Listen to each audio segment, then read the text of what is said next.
নামটা কেন দম? কারণ গল্পের মধ্যে দম আছে এবং সিনেমা যখন দর্শক দেখবে তারা নিজেরাও এই দমের জার্নিতে তারা একাত্ম হয়ে যাবে, এটা আমরা বিশ্বাস করি।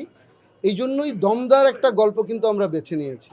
কাজেই এত বছর পর সিনেমা বানানোর মূল কারণ হচ্ছে যে সঠিক গল্পটা পাওয়া, যে কোন গল্পটা আমাকে তাড়িত করছে, যে আমাকে দম ফেলতে দিচ্ছে না, যেই গল্পটা আসলে আমার ভেতরে দমের একটা উন্মাদনা তৈরি করছে, যে এটা ছাড়া আমি নিঃশ্বাস নিতে পারছি না, সেই গল্পটা খুঁজে বের করাটা একটা বড় ইম্পর্ট্যান্ট কল ছিল।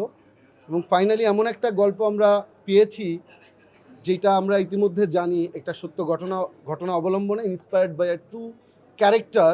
এই ক্যারেক্টারের ভেতরে এই চরিত্রটা, যে অরিজিনাল চরিত্রটা, এর ভেতরে এত অসাধারণ একটা শক্তির গল্প আছে, যেই দমের গল্প আছে। সাধারণ একটা মানুষ, তার ভেতরে দমটা কত স্ট্রং হলে, তার ভেতরে বিশ্বাসটা কতটা মজবুত হলে সে দুনিয়ার সবচেয়ে বড় বড় চ্যালেঞ্জ থেকে বের হয়ে আসতে পারে।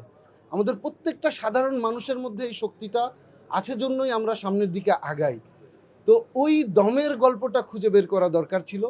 ফাইনালি আমরা যে স্ক্রিপ্টটা ক্র্যাক করেছি, আমাদের যেই স্ক্রিপ্ট রাইটার টিম আছে অনেক দিন ধরে কাজ করা, ফাইনালি আমরা যে টিমটা ফরমেশনটা হলো, এবং এই গল্পের জন্য শুধু শক্তি না, বিশ্বাস লাগে, ইমোশন লাগে, প্রত্যেকটা জিনিসের সংমিশ্রণ একসাথে হতে হবে। আদারওয়াইজ এই সিনেমাটা বানানো পসিবল না।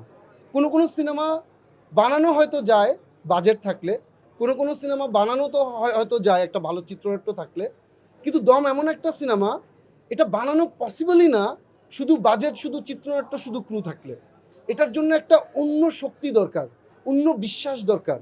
এবং আমি বিশ্বাস করি আমাদের টিম, এখানে যারা যারা এখানে আপনারা দেখতে পাচ্ছেন এবং এই পর্দার বাইরেও যারা যারা আছেন, প্রত্যেকে ওই বিশ্বাস থেকে কাজগুলো করছে। এবং এমন একটা দুর্গম, অনেক চ্যালেঞ্জিং লোকেশনে আমরা কাজ করব, অনেক চ্যালেঞ্জিং টাইমে আমরা কাজ করব, যেই চ্যালেঞ্জিং টাইমটা আমরা কখনো ফেস করি নাই। তো এটা না সবার দোয়া, আশীর্বাদ, বিশ্বাস, এই সব কিছু একসাথে সংমিশ্রণ হলেই দমটা ঘটবে।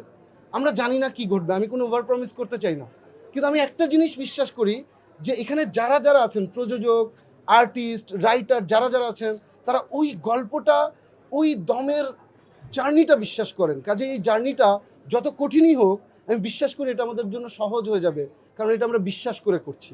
দমের প্রথম ঘোষণা যখন আসে, আজ থেকে 1.5 বছর 2 বছর আগে, ওই দিন থেকেই কিন্তু সোশ্যাল মিডিয়াতে আপনারা নানানভাবে দেখছেন অনেকগুলো অভিনেত্রীর নাম। আমি সবার প্রতি রেসপেক্ট রেখে বলছি, সবার কাজ আমি পছন্দ করি, কিন্তু দমের জন্য এমন একটা চরিত্র প্রয়োজন ছিল, যে চরিত্র আমরা নিজেরা সবাই একটা নতুন নতুন একটা দুনিয়ার মধ্যে দিয়ে আমরা যেতে যাচ্ছি দমে।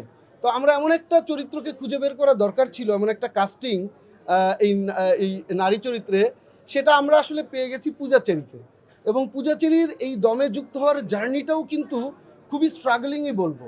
ও একজন গুণী অভিনেত্রী এবং জনপ্রিয় অভিনেত্রী, কিন্তু যখন আমরা বলেছি, তাকে যখন আমরা প্রথম অ্যাপ্রোচ করেছি, ও দুইটা জিনিস আমাকে ইন্সপায়ার করেছে। একটা বলেছে যে, রনি ভাই আপনি বলেছেন আপনার সিনেমার কথা, আপনি ফোন করেছেন প্রথম, আমি আমার শিডিউল আগামী 5 বছরের জন্য আপনাকে দিয়ে দিলাম।